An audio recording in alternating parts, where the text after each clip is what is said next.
ظالم ہار رہا ہے، مظلوم جیت رہے ہیں۔ دنیا کی ہزاروں سال پرانی تاریخ میں آج تک کوئی بھی بادشاہ یا کمانڈر عوامی سطح پر اٹھنے والی نظریاتی تحریک کو مٹا نہیں پایا۔ یہ تاریخ کا وہ سبق ہے جسے ہر ظالم اقتدار پر قبضہ کرنے کے بعد بدلنے کی کوشش کرتا ہے، نت نئے طریقے اپناتا ہے، مگر کامیابی اس سے ہمیشہ اتنی دور رہی جتنا نواز شریف کے ووٹر سے عقل دور رہتی ہے۔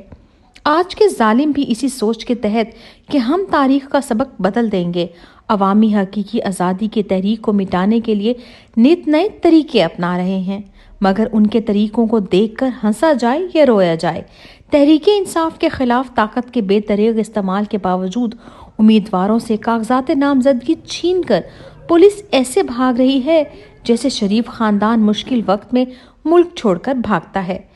ایسے ظالم کی عزت تو اس کے اپنے ساتھی بھی نہیں کرتے جو اس قدر ظلم کے باوجود مظلوم کی استقامت اور مقبولیت میں رتی برابر کمی نہ لا سکے، الٹا مقابلے کے تمام اصول توڑتے ہوئے میدان سے مخالف کھلاڑی کا بلہ ہی چھین کر دوڑ لگا دے۔ آج کے ظالم نے ظلم تو بہت کیا اور ابھی تک کر رہا ہے،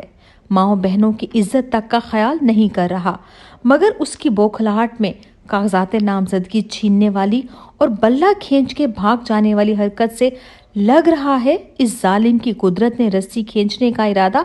کر ہی لیا ہے۔ اس ظالم کا انجام پچھلے ظالمین جیسا ہوگا یا نہیں، مگر ایک بات تو طے ہے کہ یہ تاریخ کا کم عقل، بزدل اور بے اصول ظالم کے طور پر یاد رکھا جائے گا۔ اب بات رہ گئی مظلوم کی، تو وہ تو جیت رہا ہے، اس سے بلہ بھی چھین لو یا اس کے کھلاڑی بھی خرید لو، وہ تنہا میدان میں کھڑا ہوا ہے، مقابلہ کر رہا ہے، اور یہی استقامت اس کی جیت ہے، کیونکہ یہ مقابلہ الیکشن کی سیٹوں کا نہیں، یہ مقابلہ بہادری، استقامت اور اصولوں کا مقابلہ ہے، جو ظالم ہار چکا ہے اور مظلوم جیت چکے ہیں۔